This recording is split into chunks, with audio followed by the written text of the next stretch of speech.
पाकिस्तान में गुरुवार को हुए आम चुनावों के बाद शुरू हुई वोटों की गिनती रविवार सुबह तक जारी है। दावा किया जा रहा था कि शुक्रवार सुबह तक ही नेशनल असेंबली और सूबों की असेंबली के नतीजों का ऐलान हो जाएगा, लेकिन ऐसा नहीं हो पाया।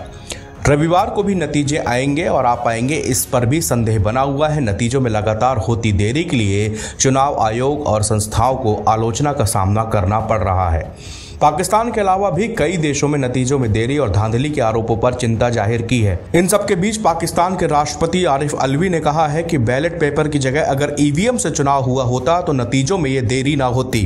पाक राष्ट्रपति ने चुनाव नतीजों में देरी पर निराशा जाहिर करते हुए कहा कि पाकिस्तान चुनाव आयोग को नई चुनाव प्रबंधन प्रणाली नाकामयाब रही है। बड़े बड़े दावे किए गए थे, लेकिन मतदान खत्म होने के तीसरे दिन भी परिणाम जारी नहीं किया जाना उनकी विफलता दिखाता है।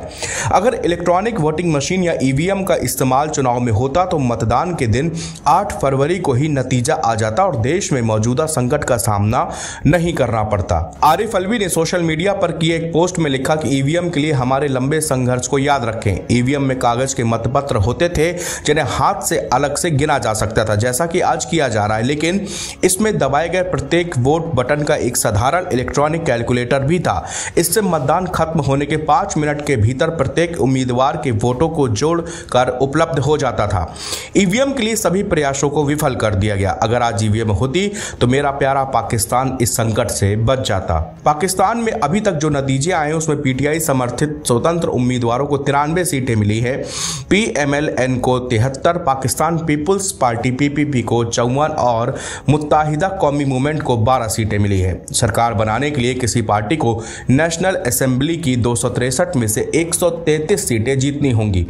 गठबंधन सरकार के लिए कोशिशें शुरू हो गई हैं। नवाज शरीफ ने गठबंधन के लिए अपने छोटे भाई शहबाज शरीफ को, पाकिस्तान पीपुल्स पार्टी के आसिफ अली जरदारी, जमीयत उलेमा इस्लाम के प्रमुख फजल रहमान और मुत्ताहिदा कौमी मूवमेंट के खालिद मकबूल से मिलने का काम सौंपा है।